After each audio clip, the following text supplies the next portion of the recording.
Bonjour et bienvenue à ce petit vidéo qui explique le début de mon projet pour contrôler le MCP d'un PMDG 737 NGX. Alors, la plupart des gens qui connaissent un peu Flight Simulator connaissent la réputation de cet avion. Cependant, ça fait un petit bout de temps que je m'intrigue sur le fonctionnement des offsets et des events de cet avion. Alors, cette petite vidéo va juste vous montrer que ça peut fonctionner.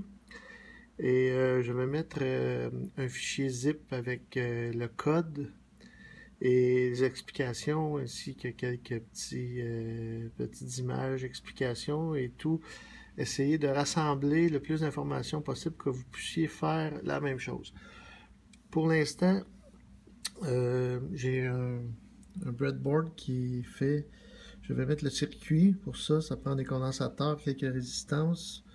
Pour l'instant, nous avons deux rotary switch, des rotary encoders qui sont accrochés au breadboard et à un petit Arduino.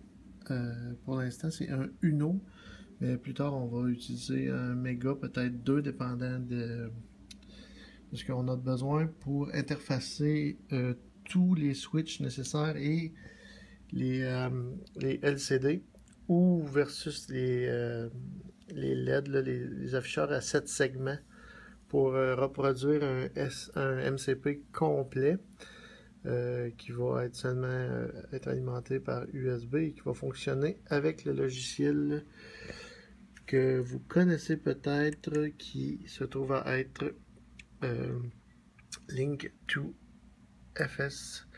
La version expert nous permet de customiser, pardonnez-moi l'expression, mais de customiser nos offsets et aussi de customiser nos inputs avec les codes ici que vous voyez, que vous allez trouver dans les documents que je vais rassembler avec le zip. Chose triste pour l'instant, on est limité à 25. Ici, on a deux tables FSUIPC 1 et 2 qui contient 12 chacune, donc 24 pour les offsets. J'ai lu qu'on pouvait rouler plusieurs instances, plusieurs en tout cas, quelques instances du logiciel en les accrochant à différentes cartes.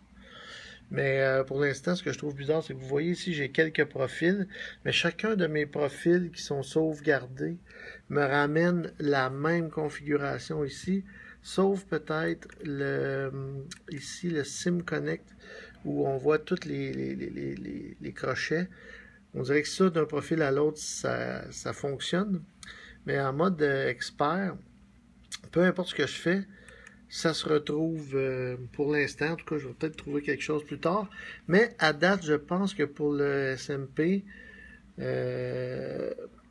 on va pouvoir s'en sortir. En tout cas, on va pouvoir faire un bon bout de projet là, avec 24 et 25. Dans le fond, c'est 24 input, si on peut dire, et j'utilise FSUPC pour envoyer, exemple, l'information collectée. On prend ici l'altitude. Donc, on extrait l'offset et on applique l'altitude ici, selon le type. Et ça va être poussé au Arduino avec le code qu'on voit là. Et l'Arduino va être en charge de l'afficher pour l'instant sur un cristaux liquide 16.2, ce qui veut dire 16 caractères, 2 lignes de 16 caractères. Donc, je vous fais une petite démo rapide pour finir la vidéo. On est déjà à 4 minutes. Je veux pas m'éterniser avec ça. Mais ici, on voit qu'on est à 20 000 pieds. Là, je vais revenir à mon bouton qui devrait être celui-là. Je m'excuse. Je vais essayer de déposer. Ok. On va faire ça comme ça. Ce que je fais présentement, c'est que je vais tourner le rotary. Et puis, vous allez voir l'attitude qui descend ou qui monte. Donc, ce que je fais, c'est que ce rotary-là est branché sur l'Arduino. Et vous allez voir dans le programme, j'ai mis le plus de commentaires possible avec la description de comment brancher le tout. Présentement, il y a juste, comme je vous disais, 2 fonctions. Mais c'est très facile d'en ajouter une fois que vous avez la liste des events. Et puis la deuxième ici, vous voyez le fil vert et jaune, présentement a été configuré pour le heading. Donc si j'incrémente, je tourne à droite mon heading, ou je descends, je tourne à gauche. Alors voilà. Juste pour vous montrer, pour terminer, la partie SimConnect, dans la colonne de droite, vous allez reconnaître les events de PMDG que j'ai entré dans un identifiant que le Arduino utilise pour envoyer l'info à notre fameux logiciel Link2FS.